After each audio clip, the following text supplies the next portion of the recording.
American privilege today, Jared. U.S. privilege. Yeah, so we're talking like privileges that we have as Americans. Yes, sir. You better believe it. We've got a lot to unpack in today's episode, that's for sure. Yeah, to unpack. I don't like that word. You don't like that term? You know, another one I don't like that's similar to unpack to me, piggybacking on. It's not similar, but it gives me a similar feeling, and I don't like piggybacking. Oh yeah, that's right. There were like a couple of phrases that used to get on your nerves. I used to try to say them once in a while during the podcast. Oh, good times. Hello and welcome to the Untranslatable Podcast. We are here today to talk about U.S. or American privilege, and we've got a lot to discuss today because there are many facets to U.S. or American privilege. So we're going to be talking about what it is, kind of how this plays out, and I'm just curious as well to get my fantabulous co-host's thoughts on American privilege and just kind of how it works. So we'll be talking about quite a few different things today, so we're really looking forward to it. So without further ado, I'm joined by my co-host, my good buddy, Jared. What's going on, Jared? Sup, dude. Perfect timing. The car just moved, so now I can focus purely on you and the podcast. Perfect. I'm glad you called me fantabulous. Such a great word. Good to be here. Excited to talk about what privileges we have as Americans, and also just a update. I canceled my flight. I'm not going to New Orleans anymore. Your boy staying You trusted your gut. Yeah, I can appreciate that. I practiced what we preached on the podcast, and I trusted my gut, so that felt good. But yeah, I don't really have anything to talk about, by the way, so I'm happy to just. I've got a couple of things. Okay. One thing I do want to mention, though, Jared, that I wanted to say at the very top at the intro, but it slipped my mind. Just the fact that we, as people living in the United States, call ourselves Americans when we have all of North and South America. See, and I reject this premise that because people say this. We've had this conversation before. I've heard other people not from the United States say that. And what should we call ourselves? That's what other people call us that. It's not just like the only time maybe not. What do people from South America call us? Gringos? Well, I guess that would be white Americans. Well, not right? me. That does not apply. I think because isn't Gringo only white Americans? I could be wrong about that. Yeah, I think Gringo is specifically a white person. Right. That's like I guess they would call us Americans. I don't know, United Statesians. That doesn't really have a nice ring to it. You said that last time as well, and no one has ever said that before.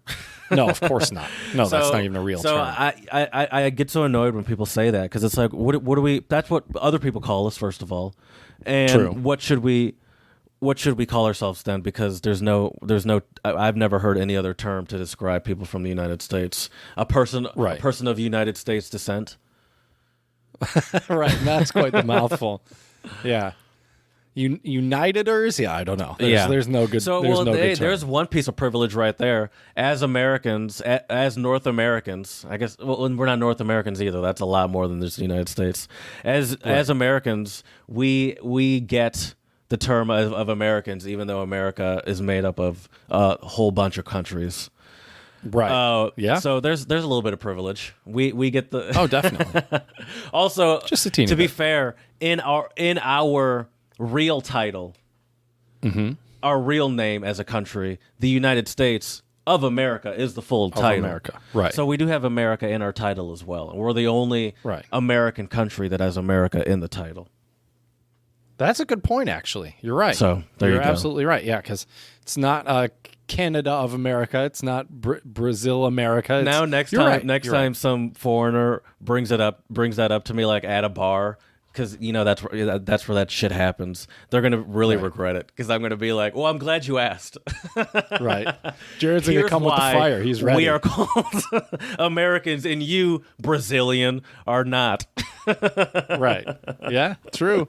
Yeah. There's no good other term. Yeah.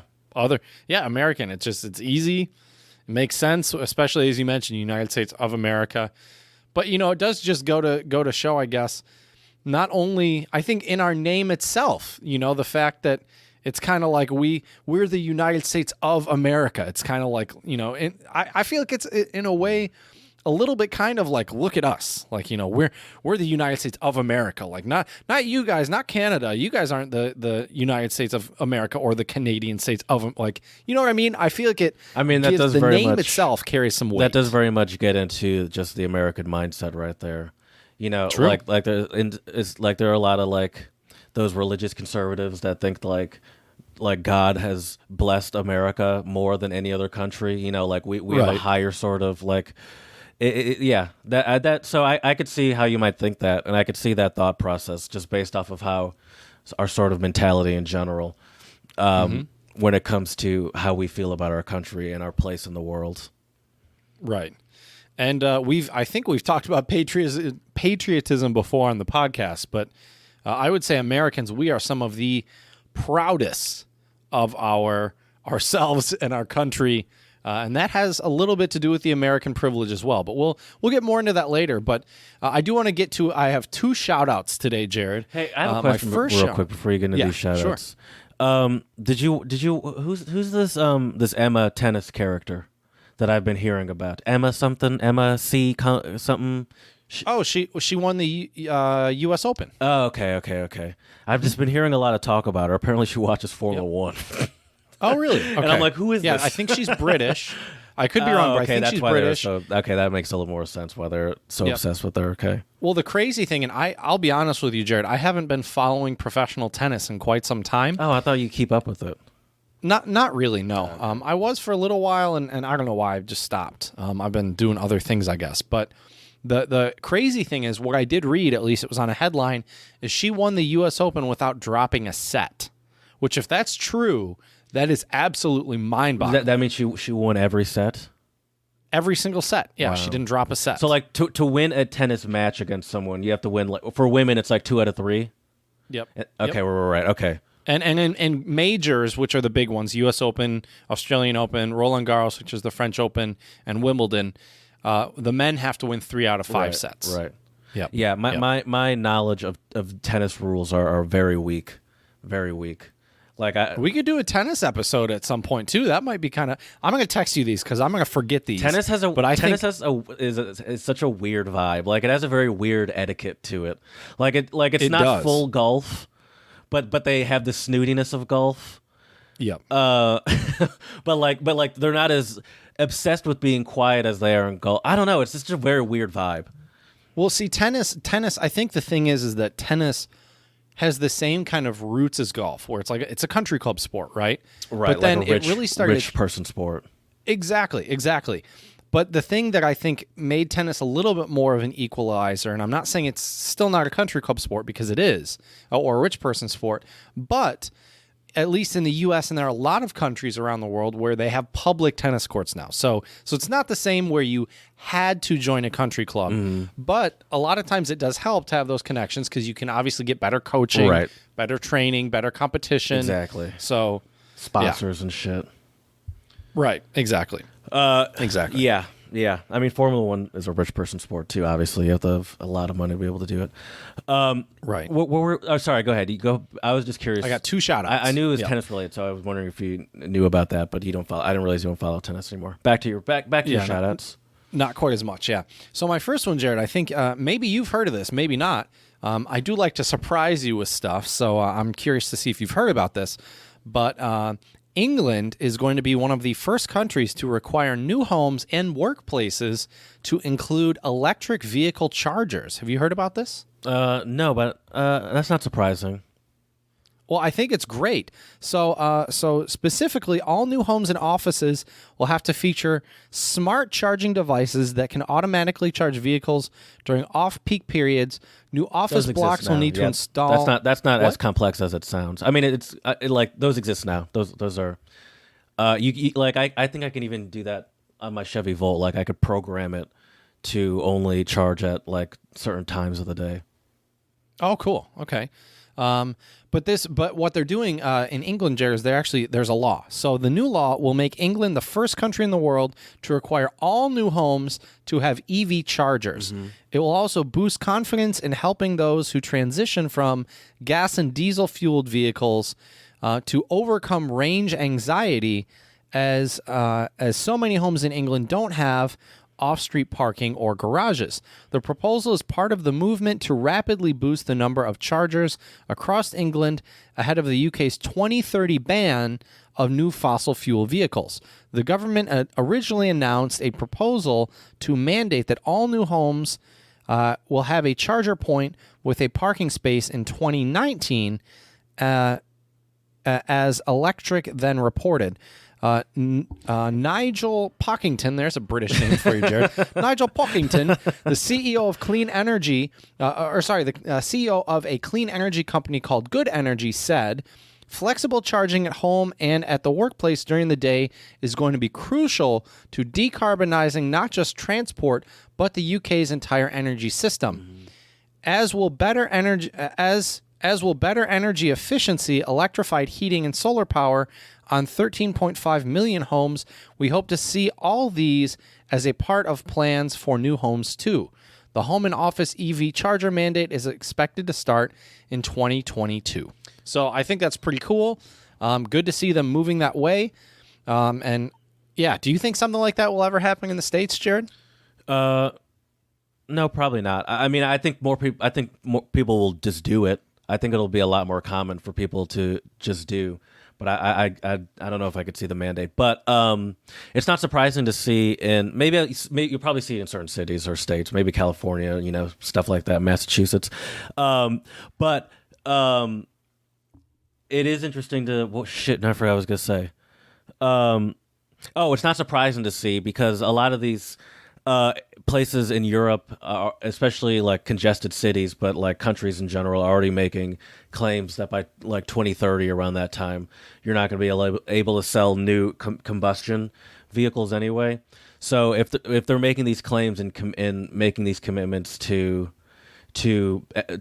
making everyone buy EVs, if you're buying a new car, then things like this will have to be done anyway. These are the steps that sort of need to be taken alongside it. So it makes sense that they do that. Also, how often are new homes being built in England?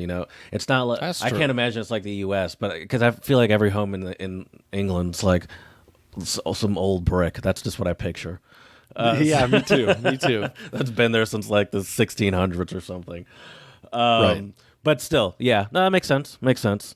I don't know. I don't know if we'll see it mandated here anytime soon. But I know, I've heard of people that are building a garage on their house or building a new house, and they might not have an electric car, but they're going to put in a level 2 charger just because they're like, my next car will probably be an EV, or when I sell the house, it'll be added. It'll be an asset. Yeah, for sure.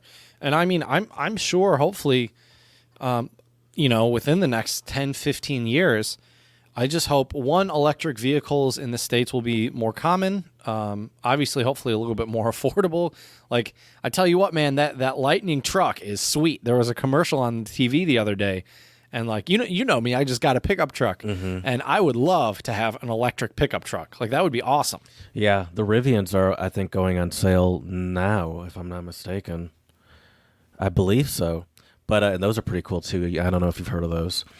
I have, yeah. Those are, yeah. But I think it'll be really curious, to see how things are going to unfold, because I think at least the way the way our infrastructure is right now, we're going to need cars. It doesn't matter if we're using electric or gas combustion.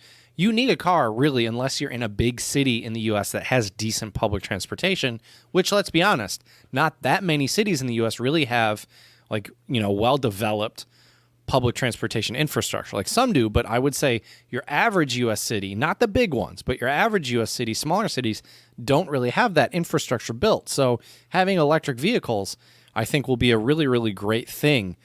So yeah, but I like to see it. So shout out to England. Great thing. Mm-hmm. Why? Yeah.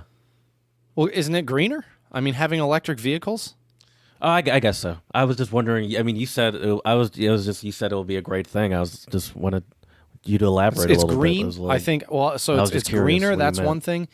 The other thing too, man, is I don't know how much how much your electricity bills will go up. But then if it's public charging, I guess you're not paying anything for it. No, you still have to pay for public charging. Oh, you do? Okay. Yeah. See, goes to show you how little I know about electric vehicles. Yeah. But I tell you what, man, even after just Some filling up places my you don't tank have on to my... pay, but Okay. generally you do. Right. Okay. Because I can tell you what, man, filling up my pickup truck a couple times, I'm just kind of like, shit, why did I buy this thing? Because gas is not cheap with that thing. I think it's got like a over 20-gallon tank. So, fits a lot of gas. Yeah. And my car, it cost me like $12 to fill it up. Maybe 20 if it's That's completely awesome. empty. Right. I will say, though, my Transit is also pretty cheap. That does get That's really true. good gas mileage. That's true. But yeah. So anyway, shout out though to England. I think this is a great thing moving forward, and we just got to think about things in the longer term, and I think they are certainly doing that. So yeah. Yeah, All but right, it's I too got little one too other. late. It all is. Doesn't matter. We're all screwed. Oh, you think so? You told? We're all Didn't you? screwed? Haven't you told me that? You're talking I about have how told this you is that, great yeah. for our environment. But I was under the impression, according to your uncle, that it all doesn't really matter anymore because it's too late. I mean, it's not going to be easy. That's for sure. And yeah, I don't know. Okay. I'm no biologist, so it's hard to say, or geologist or whatever. All right. Well, I want I to don't get think it's to a one other geologist, shout out to that's for Jared. sure. It's also not a biologist for that matter, but it's definitely not Right. a geologist either. Right. I took my 2 geology classes in college, Jared, and that's where my geology knowledge ends. Right. Yeah, you learned all those rocks. I remember that. And forgot them all. Yeah, I did good on that More or test less. where you just had to like go around and name all. Remember that and name all the rocks. Yep. Oh, I yeah. forgot it immediately. Right. Yep. Good old cramming for tests. Don't miss it one bit. All right. So my second shout out though, Jared, this is awesome. 100-year-old Tampa grandma sets the Guinness Book of World Records for weightlifting. So here's the story, Jared. What is she, Some like 35? 100-year-old grannies. What? Oh, 100. Okay. Some 100-year-old grannies knit, others play bingo, but not Edith Murway. She likes to bench press. ABC Action News first told you about the weightlifting grandma from Tampa 3 years ago when she was powerlifting more than 150 pounds 3 days a week. This month, she turned 100 years old, and if that wasn't exciting enough, she's also being honored by the Guinness Book of World Records. And Edith says, I like to do things that people think I can't do. The great-great-great-grandma never even picked up a barbell until she was 91 years old when her 75-year-old friend Carmen invited her to pump some iron. And here I was, lifting weights, pretending I was Charles Atlas, said Edith. And I thought, it's not so bad. Maybe I can do this again another time, so I did. Sometimes she's tired. Sometimes she doesn't feel like coming to the gym, don't we all? But she fights through it, said training buddy Carmen Gutworth. Edith soon found herself working out with a trainer 3 days a week. Then she raised the bar even further and started entering competitions. It is such a challenge, and to do it at that level at that age is mind-blowing, said her trainer Bill Berkeley. This year, Edith caught the attention of Guinness Book of World Records, recognizing her as the world's oldest competitive powerlifter. It's like everything else in this world. If you don't try it, you'll never know if you can do it, Edith said. The 2021 edition of the book, with Edith's name, officially hits store shelves next month, so in October. Edith said it's an honor that resonates all the way back to her childhood with her mother. Her mother loved the Guinness Book of World Records, and she used to thumb through it lots and lots of times to see all of the people who could do things that people said they never could, said Edith. Edith hopes to inspire everyone who reads the book and says the lifting is just as beneficial for her mind as it is for her body. There's actually some studies that back that up, by the way, Jared. When I lift it up and I get some applause, that's all I need. That does it for my ego, says Edith. Edith's next competition is scheduled for November. So shout out to you, Edith. I think that's badass. 100 years old, still pumping the iron in the Guinness Book of World Records. So I thought that was a really kind of cool and fun story to share with everybody. All right, Chad. Thank you for the local news feel-good story of the week on ABC 7 News at 7. That was random. Yeah, shout out to Edith. Well, buddy, I think you might know what time it is. Yes, I do. As I open my There we go. Drops way too late. It's time. It's the tried and true untranslatable owl, which means it's time for some untranslatables. which are idioms, proverbs, sayings, axioms that don't always translate on a one-to-one basis into English. And hopefully Jared's going to get us started today. How'd you find that story about that? I ask you all the time about stuff that happens on Twitter, and you have no clue. And now you found this random story about some old lady lifting weights. Reddit, man. Reddit. We follow completely different subreddits. Yes, we do. Yes, we do. I don't know if I'm legally allowed to talk about some of the subreddits I follow on air. So we'll just move on to the Probably not. We'll get untranslatables. shadow banned from YouTube for sure. My first one is Persian, and it's karatu kare, a donkey inside a donkey. A donkey inside of a donkey. I'm thinking of like the little Russian dolls that you open up, and then there's another Russian one inside. nesting doll. Yeah, I have a feeling it has nothing to do with that. A donkey inside of a donkey. Is it like monkey see, monkey do? No. Okay. You want to give me some clues here? Sure. We got a real donkey inside of a donkey here. That's what the commentators said at a couple points during today's Formula One race. Like we got a situation here. What kind of situation? Something unexpected. I'm assuming you're referring to the crashes. Okay. Also, I guess the fact that Bottas... We got a real donkey inside of a donkey here. Signifies chaos or disorganization. Oh, I see. Okay. Interesting. All right. Well, I will keep up with the animal theme here, Jared, and this one is Russian, and it is Egzati Zaitsem. I might have pronounced that wrong, but it means to ride as a hare. Like the rabbit Like hare? a rabbit, yes. Mm-hmm. Oh, is that like to go fast? No. To be very efficient. Although if you're riding as a hare, you definitely want to make sure that your ride on public transportation is quick. Like you're late for something.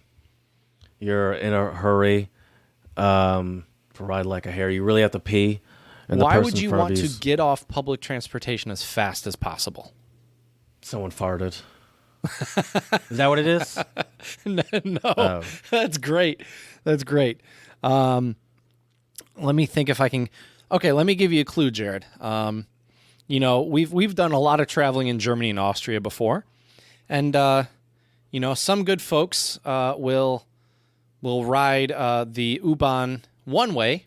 Other folks might ride the U-Bahn another way, and you want to avoid a certain person if you're riding the U-Bahn in a certain way. There's no way I can say it without giving it away. Oh, so sorry without for a the ticket, vagueness. you mean? There you go. Yep, Oh. It means to ride without a ticket. What's to the ride term as a for hare. riding without a ticket in Germany, Chad? Schwarzfahren. Yeah, fucking racists. Right? To ride black. Yep. It all goes back to slavery, Jared. My next untranslatable, which is funny, ironically, my next untranslatable is French. You'll see why it's ironic in a second. And it's annoncer la couleur. To announce the color. Yeah. Is that to announce the color? Is that to tell people how it is? In a way, yeah. Yeah. Yeah, so I ask you if you want to go have dinner somewhere, but I announce the color and I say, but listen, you're not coming back to my place after.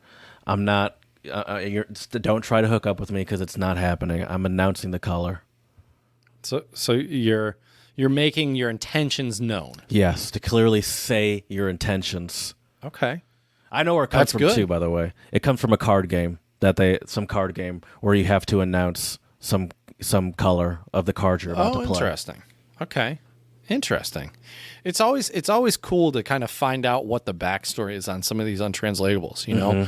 That's why I really enjoyed when I was living in China and I would look up a lot of different Chinese untranslatable because like 90% of them have some crazy story that happened in history.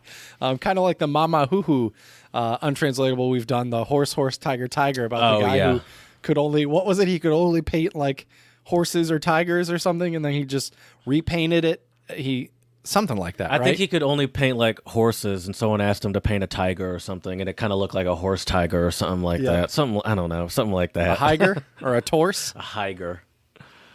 That's funny. All right, my next one for you today, Jared, is Finnish, which is such a cool language. That's one of those no relation languages, right? Yeah, Finnish and Hungarian. Both Yeah. of those are kind of out of left field. There's an untranslatable for you, out of left field. Yeah, another very American. Some other biases that I hate. All the left bias out there. That's true. We did wrong an with right episode on fields? being lefties, didn't we? Did we? I thought we did. Maybe not.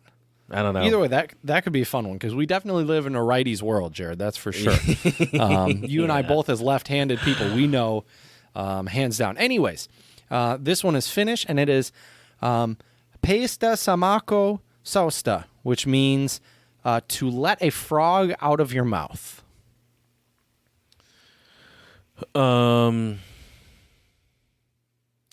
Is that like to say the wrong thing at the wrong time? Is that like in the US you say, Wow, put your foot in great your mouth? job, Jared.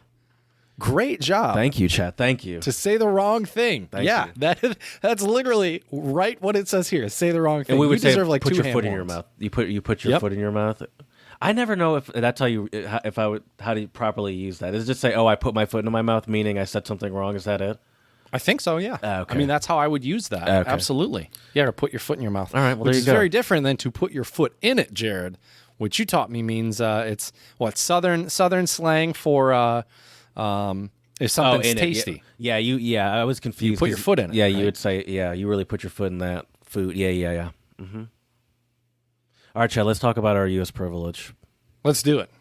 So I think the first thing, Jared, about U.S. privilege is if you just look at, for the most part, how easy it is to travel to a lot of different countries and you don't need a visa or maybe you don't need a visa, but the other countries would need a visa to come here. For example, I know at least in the case of Brazil, in Brazil, you need if you're Brazilian and you want to visit the States, you need a visa, and I don't know how expensive it is, but in the U.S., it was interesting. There used to be a visa, kind of reciprocal. We used to need a visa, and then when Trump was in office and him, you know how him and Bolsonaro were buddy, Yeah. apparently somehow they negotiated it so we don't have to, basically our passport is our visa. And I think we can stay there for up to 90 days if I remember correctly. So a this lot is of the brand European new. countries.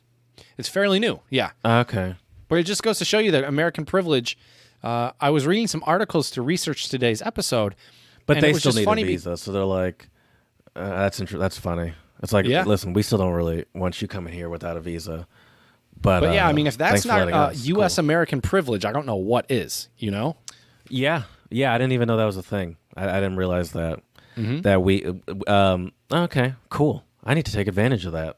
Yeah. Well, there's tons. I mean, we don't have this. I think we talked about this like quite a few episodes back on which countries have. And it might have not been a main topic, but just something we kind of discussed at the top of the show. Which countries have like the most powerful passport, as in they have the most entry to other countries. And if I remember correctly, I think it was Japan was actually now number one. But we're still like top 5 in the list, which just goes to show you. And the funny thing is, a lot of the countries where we do need a visa as a U.S. citizen, obviously are countries where we don't have such great standing political relations with, like Russia, for example. Mm-hmm. A lot of the STAN countries, Turkmenistan, Tajikistan, Uzbekistan, Kazakhstan, a lot of those countries as well, Americans need a visa. Now, Turkmenistan as well? I'm pretty sure, yeah. I was just trying to think of another stan that you missed. Right. Afghanistan, Pakistan. But yeah. Yeah, I probably Yeah, I wouldn't mean, recommend vacationing in Afghanistan right now if you're American. Probably not. Whether No. whether you need a visa or not. Yeah, no, I would agree with that for sure. But yeah, I mean, what does American privilege kind of mean to you, Jared? Just kind of the term itself. Privilege is such a what's a hot word? What's the term I'm looking for? It's very hot. People don't like that word. Controversial? Yeah, I guess so. But everyone has privilege of all sorts of levels. And I think it's I don't know that it's just I think it's just I don't know, and I wonder if it's even some of these things. Now I think about it, I wonder if it's even privilege or just like cultural differences. Such as? Free refills. Oh, yeah, okay. U.S. privilege right there. Yeah, yeah. That's, well, I would agree with you. I think that one might be more, at least when I think of American privilege, All right, I'll I give you tend to another think. one. You don't like it. That's fine. That's fine. I'll give you Okay. another one. That's fair. Guns. Yeah, oh, yeah.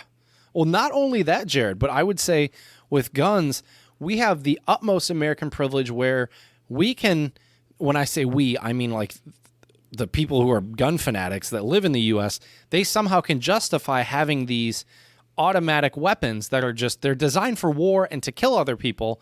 And the thing that I find so ironic with that, though, Jared, is that, we have citizens who own these guns, but not only do we have citizens who own these guns, but we have this incredibly powerful military that uses these same exact guns to wage war against other countries when there are disagreements or discrepancies or what have you with the U.S. government. And I mean, just the big American privilege, I think, too, is like our and I don't think a lot of Americans may believe in this or agree with this, but that we are kind of the quote unquote global police force, which I think is a bunch of bullshit, to be honest. That we are, or that we should be? Both. Okay, so you think we are, but you think the fact that we are is bullshit, is what you're saying? Yeah. Oh, okay. Well, yeah, because and it all goes back actually, Jared, to World War II. Well, really, probably you could trace it back way earlier than that, but World War II, with the Marshall Plan and everything else, that's really what put America kind of at the top. And like any entity of power, once you have that power, of course you don't want to give up that power. So what do you do to keep that power? Kill people. Yeah. Yeah. And not only that, but obviously strong-armed countries. So it's basically like you cooperate with us or else, because that's even kind of how the Marshall Plan worked. It was like, all right, we'll let you do free trade. We'll let you do all these things, but you have to cooperate and work with us. And if you don't, then things aren't going to look great for you. Yeah, like bullying. Mm-hmm. Yeah. Yeah. So guns, I would say, is a big one. You went on a real big global scale there. I was just thinking about the simple. It's not simple, but the fact that just gun fanaticism, how easy it is to get guns, Right. how the privilege of how much people feel like, how much of a right they feel that they have to these guns, and also the privilege of seeming to not care about the constant, literally constant shootings that happen in the United States. Right. Just because they want their privilege to be able to have guns. They're like, well, why do I have to be punished because there's one bad guy out there with a gun every day shooting people? And this is still something that's actively being fought. Like, because Texas recently just had some law where now you can walk around with a handgun without a license. Yep. And it's like, I don't understand why there was, who felt that there was way too much gun restriction in Texas before. Right. Like, no, we need to let them just willy-nilly, no sort of certification of any kind, just go for it, That can't go wrong. Definitely not, because all we need is more guns to help solve our gun problems. We're thinking about the people that are gonna shoot people, but we're forgetting that this also means there's a higher likelihood of a good guy with a gun. So, right. And that person's gonna get shot first, and then everyone else is gonna be. Yeah, it's terrible. It's terrible. But just the privilege in how much we feel like we deserve, these guns, and how it would be such a crime if any regulations were put on making it harder for people to get them. It's like, how dare you do that? This is my right as an American. And I find that to be a U.S. privilege. Is that? Do you accept that one? Oh yeah, okay. I agree 100%. I mean, and look, you are right about free refills. It's just that's once again, that is so cultural that I think a lot of that too. It's a privilege because a lot of other countries probably are way more concerned with the health of their people, and so they wouldn't allow such a thing because it probably is leads to unhealthy behaviors. But we have the privilege of being, hey, if I want to kill myself in this Wendy's, I'm gonna go back for thirds because I'm sitting in the dining room eating a baked potato and chili and what's their burger, a Baconator, and fill up this large soda 3 times with Mountain Dew, with a mix of Mountain Dew and Pepsi because it's these people because they don't have Coke. Right. Well, that actually, Jared, I'm so glad you brought that up though, because that also leads to kind of a bigger piece of American privilege, which is we have the privilege to be so wasteful with food and with drink. Yeah. And there are a lot of other countries where, they have to ration out their food or there are families and people out there struggling just to be able to eat on a daily basis. Yet here we are in the U.S., plump and ready to throw away our second or third plate of whatever, food we're eating. And the other thing too, I think with American privilege is we have just we are spoiled for choice. Mm-hmm. You go down, like, I'll never forget the reaction of some of my friends from abroad when I took them to like a Walmart or a Costco or one of these big, huge, grocery stores. Two of the good aisles for that are the chip aisle and the cereal aisle. You sure. read my mind, buddy. Yeah. You read my mind. Yeah, exactly. Yeah, exactly. I've heard that before. That our cereal from like Europeans that are, or anyone that's not from America, that our cereal aisles are ridiculous. And the candy aisle too. Candy aisle's a good one. Yeah. I mean, just huge, humongous bags of candy with sweet, sour, anything you can imagine. It's crazy. That one was on my list too. I categorized that one as grocery store and snack privilege. And that goes along with one of my favorite attributes of America that I have now end up saying in every episode is the flavor blastification of America. And our grocery stores are a perfect example of that. And you know what I love about, I was actually just in the cereal aisle the other day. I'm not a big cereal person these days. I haven't really been a big cereal person in a while, but a podcast I listen to, they call it shame eating, and I had a shame eating moment the other day at the grocery store where I bought a pack of Pop-Tarts, a 4-pack of Pop-Tarts, and I was, and it was funny to me that the Pop-Tarts was like part of the cereal aisle. It's like, it's all the breakfast food section, where it's like, this is just like a second candy section, essentially. Oh, for sure. Just repackaged as breakfast foods. There's about 6 healthy cereals in this entire aisle of 4 shelves of cereal. Right. And 21 feet long like, aisle. Yeah. I mean, you'd be hard pressed to find like sugar-free cereal in the cereal aisle other than like the designated like health or healthy cereals. Yeah, and it's like $6 for a box, and then the good stuff's like, I don't know how much cereal costs. Actually, I have no idea. $2 maybe. I don't know. Certainly not $6. I have no idea how much cereal costs. Right. Yeah. So along with the food thing is we are also, I would say, spoiled for options. Mm-hmm. I feel like I've been to a fair amount of countries, and even just being in little Ferndale here, which is just some no one's ever heard of suburb of Detroit. I have options to so many different cuisines and so many different restaurants, and I feel like that variety is kind of unique, especially if you're just dealing with like imagine like an equal sized town in like Germany or something where like I could not imagine this many options at all. Definitely not. There'd be like pizza, 1 or 2 Chinese clothing stores maybe. there'd be like 3 or 4 restaurants. Yeah, you're 100% right. Yeah. Well, and that's the other thing too, is I mentioned clothing. I mean, just look at all the different clothing stores we have in the US, and now with online shopping too. It's just, we are incredibly spoiled. But I will say, when it comes to things like shopping, because you brought up online shopping, I would say some of that privilege that's been democratized a little bit by the internet. So I don't know if I'd even include that one in there anymore, because the internet has democratized that. A lot of the stuff we talked about so far, internet can't democratize guns, free refills. Bringing that one up again. True. The grocery store options. Another one I have is great art, and it's not just the art. It's not because obviously Popular culture. and it's not but I guess my specific privilege that I thought about, all that stuff is great. A lot of art and music and movies and stuff come from here, but it's the fact that we have the privilege of not having to deal with dubbing, not having to deal with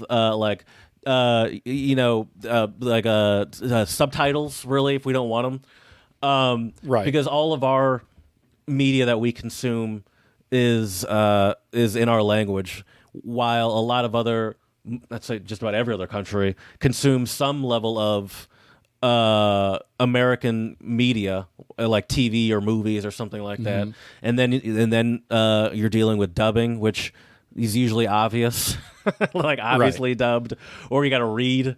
Which I honestly I kind of prefer the subtitles than the dubbing. Oh, me too. Because I like to actually hear like the tone of the person rather than like the person's in the studio speaking over them. But yeah, so I think it's more not even that it's the fact that we don't have to deal with that, like the subtitles and shit. And to take that one step further as well, Jared. I mean, think about it. If you go to a lot of other countries, it would be very easy for us to get access to all of that American pop culture, whether it be music, movies, what have you. Obviously, the internet makes that a lot easier, but, other than specific countries that have very strict internet guidelines, generally speaking, that tends to be a lot of times also the popular media that's consumed around the world. So for us as Americans, we might have to watch something dubbed or subtitled, but we still watch our American movies or listen to our American music. Right. I wonder if our Netflix around the world. I wonder if our Netflix is better. Because different countries get different Netflix. Of course, you used to be a VPN guy. Did you ever try to choose a country on your VPN to see what their Netflix look like? Yeah, I like Germany Netflix for a couple reasons. Number one of the shows I like to watch, Rick and Morty. I don't know why, but Rick and Morty is on German Netflix, but not on American Netflix. Oh, nice. There are like other documentaries, obviously in German, with German Netflix. So that's why I would also watch German Netflix. But yeah, the Netflix it ranges from country to country. Yeah, I've heard like the British Netflix has some. I mean, I'm sure there's a lot of countries like that have some random good stuff that you'd be like, why don't we have that? It's American, Right? Yeah, but all sorts of weird licensing and whatnot. Exactly. Did you want to? I'm just going through my little list that I put together. Do you have any ones? Let me give you a big one. Okay. Our currency. I mean, other than the EU and Switzerland, and maybe the British pound as well. I mean, overall, as Americans, we are very lucky to have the U.S. dollar, because a lot of countries you can go visit. When I was living in China, the exchange rate was really good. I think it was, if I remember correctly, it was like 7-1 or something like that. So $1 US was the equivalent of like 7 yuan, or it could be different. And I know when I was in Bali, there was a huge difference. In certain Mongolia, countries, big difference. I can't think of one right now, but in certain countries, that like people aren't completely opposed to even getting American money. Mm-hmm. Right. Especially in certain countries where the like the currency is like just absolutely terrible. Right. I believe if like I don't know what it is, but like something about you can get more money if they pay you in the American currency and then you transfer it over versus them just paying you. Probably because what doesn't seem like as much to us in our own currency is actually a lot more than we might think, especially if you go to some of these other places where the currencies are weak, right? And stuff just isn't as expensive. That's a good one. The other funny thing, it's kind of like with language, which is also another privilege that we could bring up. I didn't even think about that one. Mm-hmm. Oh yeah, it's a big one. It's just that like the dollar, it's like universally known, and it's sort of like a. I don't want to say it's like the standard because it's not even the strongest currency. Like it's, but it's just like sort of universally known, and yeah, that's it. Go ahead, please. The funny thing too, though, about U.S. currency as well, is that one, because the currency is stronger, and I mean and look, I'm not saying if you have a minimum wage job that you're able to live comfortably in the U.S. because you certainly can't. However, if you were somehow able to save up and scrounge up enough to go travel somewhere, even on minimum wage salary, like that stronger currency can, help out a little bit when you travel. The other thing, though, that's kind of funny, Jared, about the U.S. currency is I was talking to a friend of mine who has done a lot of traveling around the world, and they were in India, and they had kind of befriended this woman in India, and they wanted to help her out a little bit. So they went to give her like, I don't know, like $20, right? For you and I, that's not very much money, right? And the woman actually came back and gave the money back. And the couple that I was talking to, they were like, well, why are you giving this back? Like, we know you need the money. And she said, well, I'm giving it back to you because if I try to exchange this money, they're going to think I stole it. So they had to go actually and exchange the $20 into rupees in India. So I thought that was a really interesting story, though, because it's like you sometimes hear about like scammers and things like that. Like I know when I was in the Czech Republic, one thing they told us very early on was you never exchange money with people on the street, which I think you should never do anyways. But the thing is that to a tourist who especially doesn't really know what Czech crowns look like, because they do have a distinct look to them, Bulgarian money looks similar, but it's not worth anything in the Czech Republic. So what would happen is a lot of tourists would get scammed because they would exchange money, and then they would be given Bulgarian whatever their currency is, and then obviously it was worthless. So yeah, the currency is a big one, and that just gives us a lot of different flexibility when it comes to travel, when it comes to buying power, purchasing power. The other thing too, Jared, with currency and money and wealth in general, another big privilege for us is we, for the most part, I mean, yes, I understand there are people who are in poverty, but for the most part, the standard of living in the U.S. isn't too bad. I mean, your average American nowadays has way more than a lot of people in a lot of other countries. Yeah, sure, that's true. Yeah, what's poor here is not poor in a lot of other places in the world. That's true. Going along with that, by the way, another privilege we have here is the illusion that anyone can become rich. I think that's sort of a delusion that a lot of Americans have. Riches.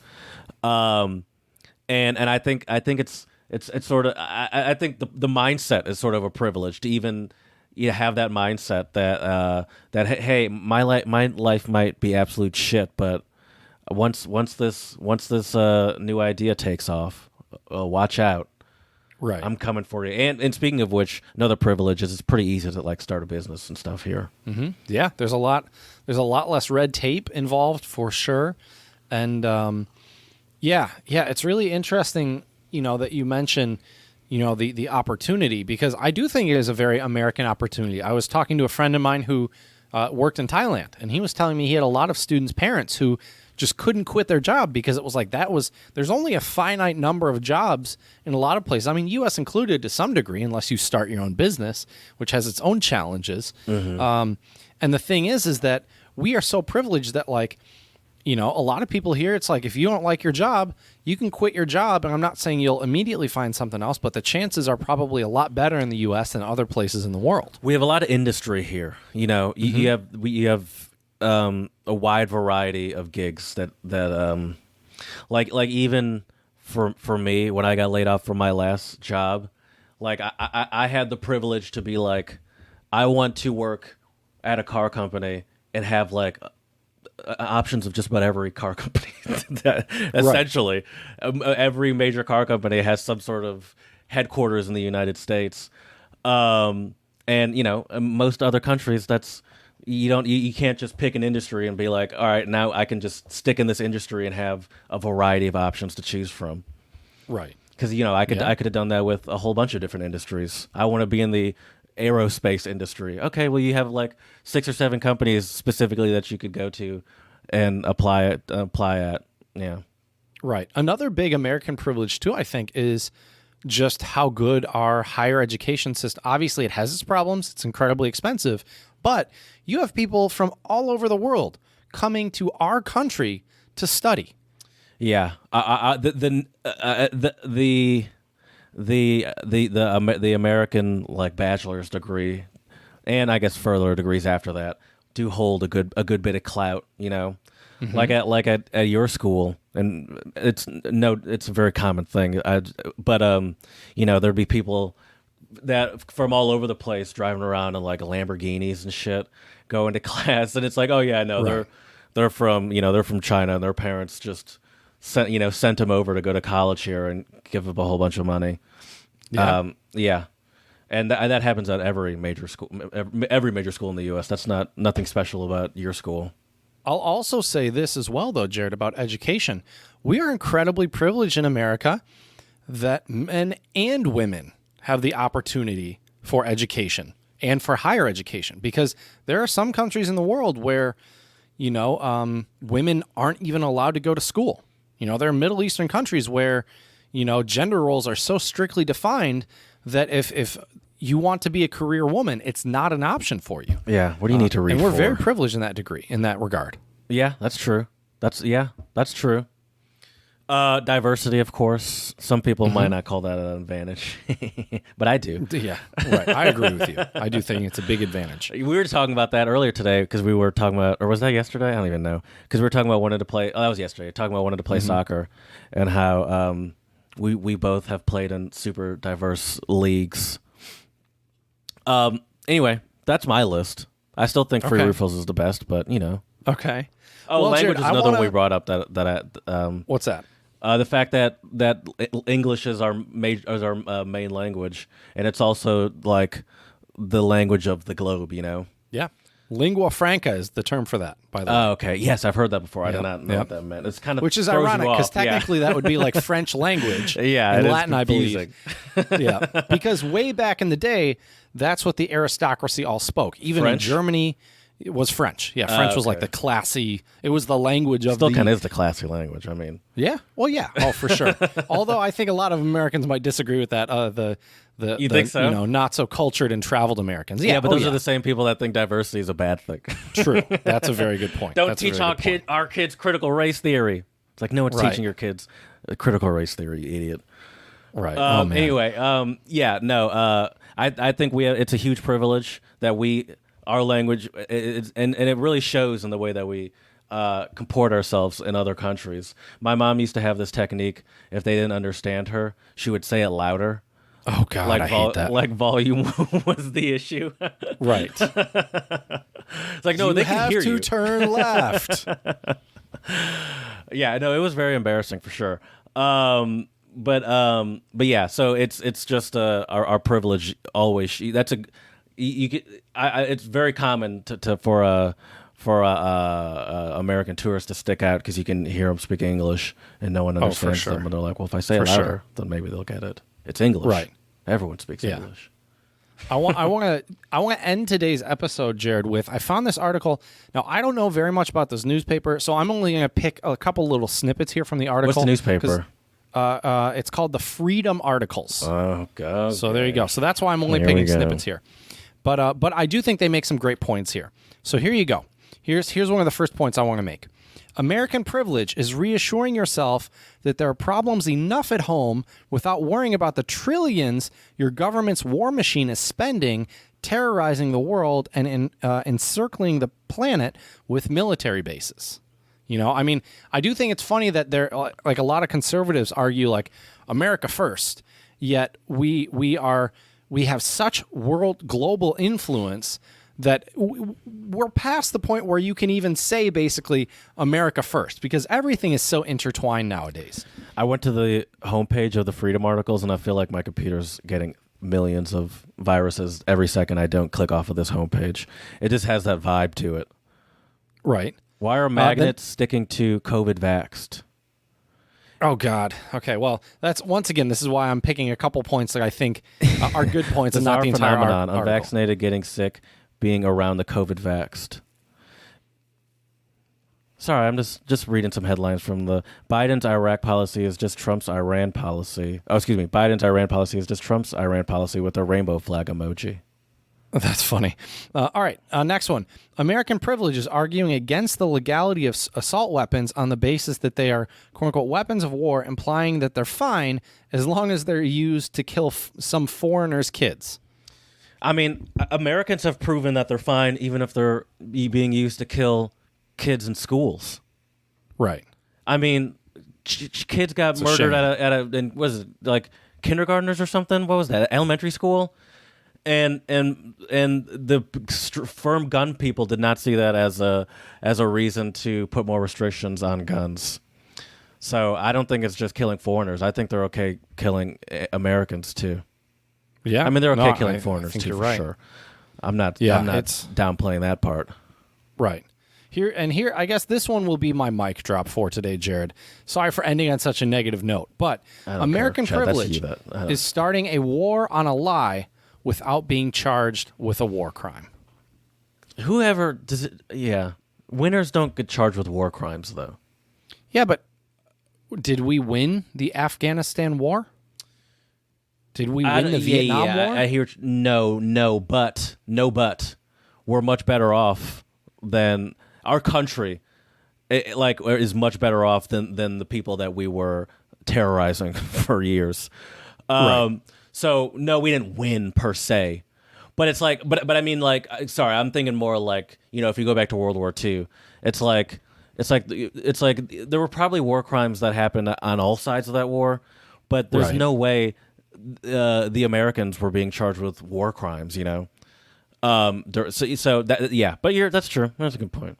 But yeah, I don't know who gets charged for war crimes. Because I just don't feel like anyone's getting charged for war crimes because you have to be, because anyone that would have the power to charge them is probably benefiting somehow too. True. Or getting paid somehow or somewhere to not charge that person. Yeah. Well, and it's I think all the dirty, thing is, Chad. It is the Freedom You're article. Right. Hey, I'm subscribing to the Freedom articles. I'm now a monthly patron. Why? There you go. Why I've noticed magnets have been sticking to me recently. Oh man, that's funny. But yeah, so anyways, I mean, I think at the end of the day, I will say this as well, Jared. If you are born and raised in the US, you kind of have won the birth location lottery in a lot of ways. Yeah, I guess so. What would be so bad about being born in I don't know. I feel like any European country for the most part. What would be so much worse than if you compare it to the U.S.? That's a good question. Well, once again, it really it depends on the specific country. That can kill you, I guess. There's that. True. Well, and you probably have more paid vacation, which is great and much better for your health. So that's a benefit for those countries then. Right. Well, I guess let me put it this way. I would say that being born in the U.S., obviously, you're hitting the birth lottery in terms of, in comparison of being born in a second, or like a more developing country. Let me put it that way, because I really don't like the term second world and third world. I think we shouldn't be used. That term is very yesterday. It's outdated. Yes. Yeah. But yeah, I don't know, man. I mean, I think, and one of the reasons though why I also wanted to do this episode is to let some folks know who are listening. I see a lot of Americans complain. And look, life isn't perfect here. We have issues that we do need to fix and solve, but we also have it pretty good here in a lot of ways, you know? In these days, what I'm most concerned about and what I dislike most about the U.S. is our lack of concern about the environment while we're faced with obvious data. And I really dislike America for that reason. I mean, there are various other ones, but yeah, no, yeah, that's true. I mean, you, when you say that, you just kind of sound like someone that's like, listen, if you don't like it, leave. This is a great place to be. I'm definitely not trying to say that because I cannot stand people like that. But and trust me, Jared, if that was the case, I would have left because there's a lot of things that I really dislike about the U.S. Yeah, which makes no sense. It's like you can't criticize something at the slightest dislike. It's just like just quit immediately. It doesn't even make any sense. Actually, Jared, that's a bonus American privilege right there. The fact that we can openly criticize our government and other things and not have serious repercussions. Yeah, and also just the fact that you can live life how you are. If you're in the LGBTQ community, if you have crazy political beliefs, I'm not saying people might not think you're crazy, but you can have those in America, and you're most likely not going to be jailed for them. or executed. I was just thinking about that the other day. There's what is it? Kim Jong-un is the current leader of North Korea. Mm-hmm. He was trending on social media a couple of days ago. Apparently, he was like looking healthy because people were talking about how he was near death when he had COVID. And apparently he was looking healthy or whatever, and he was like doing one of his "everyone cheer me" things. And I was just thinking, I was like, these people will literally get in trouble if they're not actively cheering enough and actively looking like enthused to be around their dear leader. Right. And we have such a privilege to not have to pretend to be excited at the presence of someone. Right. Or else you'll be arrested. Yep. Yeah. So I think that covers it, man. I mean, obviously there's more we could probably discuss, but I think we've hit some of the main kind of focal points of what American privilege is. Obviously there's good and bad to it. I really do wish, though, Jared, that we were more, not only maybe considered's not the right word, but that we were just more aware of our influence and some of the bad that we do around the world, and more people talked about it, because unless people are talking about it, there's not going to be longer term change. Yeah. And I think it's important to have that discussion. Can I ask, also just kind of speaking of just having that awareness, we don't have to talk about it, but do you understand the whole situation with like us leaving Afghanistan and why it was good or bad or whatever? Because I see so much talk about it, and I'm gonna be honest with you. Like I don't know. I have no idea what the right thing would have been to do in that situation, or what should have happened. I have no clue. Right. And so I'm like I don't even. And I'm just thinking about like because I feel so ignorant. Well, at least I'm also not American privilege, by the way. At least I'm not one that like imparts my opinion. So at least there's that. But right. Well, see, that's another point of privilege: the fact that we can be completely oblivious to what's going on in other places of the world where we were meddling or where we were doing things for a decade plus, like 2 decades. It was 20 years. What the hell am I man. talking about? That's crazy. Yeah, 20 years. 20 years. Yeah. Well, what I can say, Jared, because I'm also not incredibly informed on everything that was happening in Afghanistan, I do know that we did do some good there. I mean, we were helping out, some people, but I guess the justification for pulling out of there is, and I could be totally wrong about this, so don't take this as fact or anything, but this is just kind of my thoughts about the issue, is obviously the good thing is we're not, spending more money and resources, and we're not losing American soldiers' lives over there. But I don't it's a very complicated issue, and I don't know very much about it, to be honest with you. Yeah. And I don't know. I'll be honest with you, Jared. I am of the belief that I don't think we should have even gone there in the first place. But that's just me. Yeah, makes sense. I don't even have an opinion. I don't have enough information to even have an opinion on that. So I'll take your word for it. Well, fair enough. Anyways, let us know what your thoughts are on American privilege. You can hit us up at untranslatablepodcast@gmail.com. Check us out on YouTube and Instagram, Untranslatable Podcast, and please slide into those DMs on Twitter, Untranslatable1, the number 1. And as usual, also please 5-star reviews on iTunes. Let us know how we can make this podcast better for you. So as we say here at the Untranslatable Podcast, dziękujemy, muchas gracias, shisha, and dos vidania.